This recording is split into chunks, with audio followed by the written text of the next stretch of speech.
Hello comrades, today I'm in more Hawaii style suit. I wanted to share with you about my business that I started when I was on the third year of my university with my friend with whom we were constantly make brainstorming of business ideas.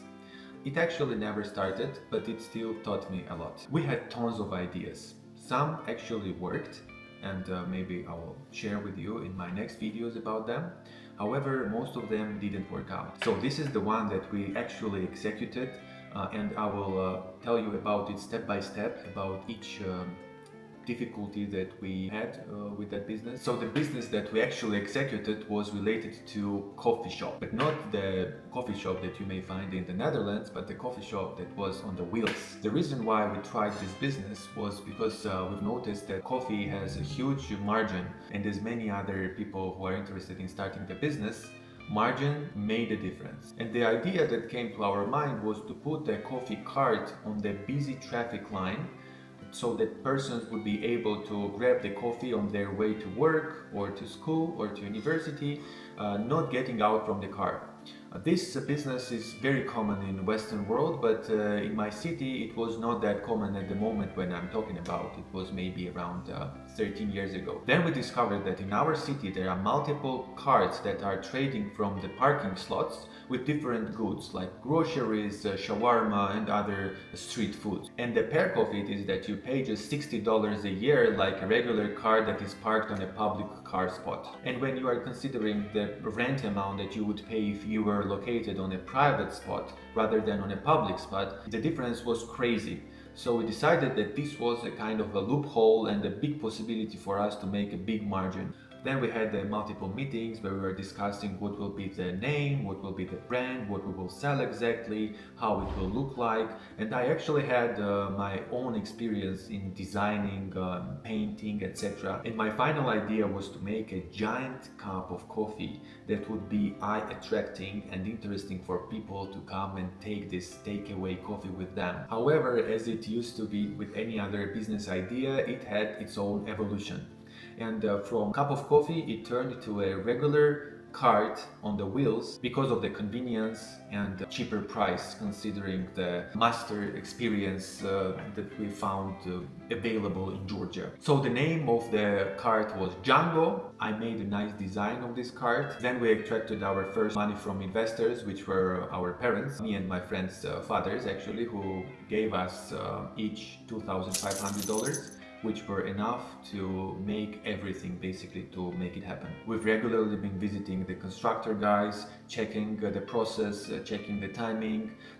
During the process also there were certain changes that were also not beneficial for us. After it was already built, we found out that the towing mechanism was not working and the amortization was not working. So basically, in order to transport it, you had to put it on a specific car instead of towing it from point A to point B. In order to make its proper registration, as it was constructed by ourselves car, it had to go through a specific process of registration and authorization that was related to registration in other city that was very far from Tbilisi, and which was already expanding our expenditures related to just a regular registration of this vehicle. Still, we pushed forward and finally we've got our cart ready to go. I posted a job to find the seller for our cart. I already made some designs of the menu. We've also tested some different types of possible smoothies that would be available in our cart besides the coffee, and we found some ingredients that would be used to make smoothie taste very nice. I found the perfect location in a very center of Tbilisi, the most touristic place. We've taken the cart and put it over there, and it really attracted people's eye, and that's when the things turned chaotic. Neighbors started complaining. The parking guy was unhappy because we were occupying the parking slot, which was not benefiting him from getting tips from the people that were parked there. Then came the electricity problem because the electricity supplier was demanding the contract on lease of the property, or the second option was to provide title on the property. We had neither of them, and therefore the electricity supplier was denying our request to supply electricity to our cart. Then I thought maybe to buy a small generator that would generate electricity autonomously, so we would not need to get access from the electricity supplier. In the meanwhile, the neighbors were trying to get rid of our cart. They were calling police, they were changing its place, etc. So we had a big struggle with the neighbors as well. And the final problem arose when the city hall started fining our competitors who were already selling some different stuff from their parking slots. And the fine was pretty expensive. It was a couple of thousands of dollars, which was making this business absolutely impossible from the parking slots that were like public parking slots. And we had no other choice but to put it on a private land or to request from the city hall a special permit which would allow us to put it on a specific location. However, when we tried such an attempt, the city hall rejected our application. They said that there are specific locations that will be announced once a year, which you can rent and put whatever you want over there. And that locations were not perfect, all right? And our location that we proposed was also rejected. So the only possible solution was to find a private land that would allow us to park there our cart and to sell coffee from there. However, in the whole city, we could not find a land where we could put our cart. We have made attempt of maybe tens of locations. Mostly, I would say it was petroleum stations and some other slots that were seen to be unoccupied, and it would be a very interesting place to rent for the landlord. However, it never happened.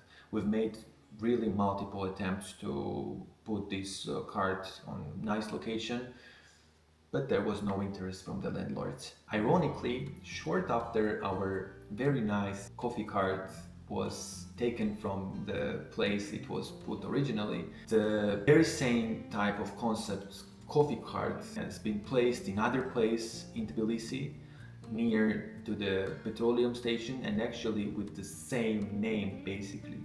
Maybe it was a coincidence, I don't know, and it really doesn't matter. And actually their business worked very nice, and I think that their coffee cart is alive even for today. At the end of the day, our cart was never opened publicly, and it was parked in my private land for many years, sold for peanuts. So to analyze, why did it fail? It was sudden legal changes that had massive impact and pivotal impact actually on this business. We didn't own the land and we could not find a proper land to lease. A wrong contractor that didn't make the business card as we were expecting it to be finalized. And the fourth reason probably was my inexperience, that I just underestimated the legal framework and I just based my business on my eyes, that I was just seeing that people are actually putting this trading cards on the public parking slots and trading and do not have any issues, but I did not make my own research on it, which was crucial. Now, what I gained from it? I realized that execution is much harder than the idea, and that everyone and everything will be against it, but you just have to accept it and go forward with it. You have to overcome any obstacle and be ready for the obstacles as well, and accept it as it is a normal part of doing business. I improved in my marketing skills.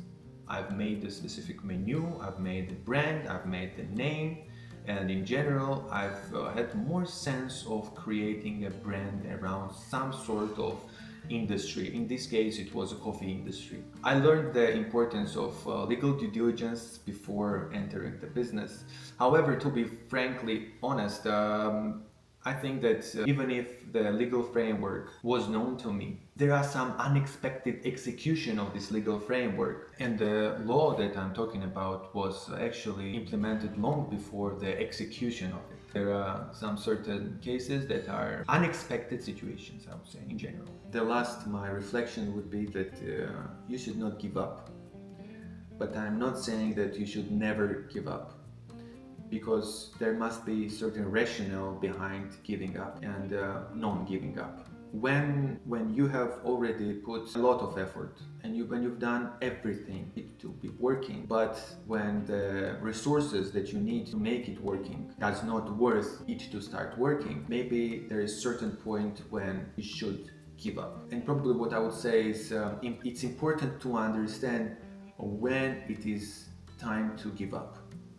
I believe that our knowledge and competence and tasks that we were making were more or less evenly distributed, and maybe this was the reason that this business didn't work out. Why I'm saying this is because we had a very similar background, very similar. And when you have a partner, maybe it is suggested to have a partner who has a little bit, at least a little bit different background, at least a little bit different experience.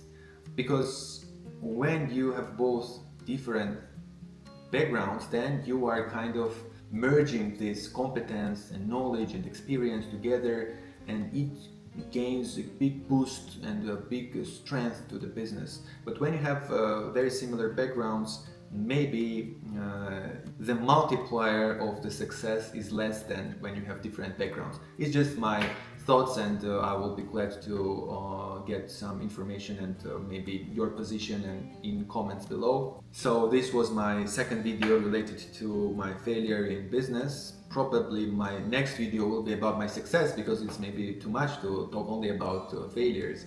But I'll get back to the subject of failures, because I think that I've gained a lot of important insights from the failures specifically. Alright, thank you for watching the video. Please like and follow the channel, because YouTube's algorithm will make this video recommended to other persons as well. And see you next time.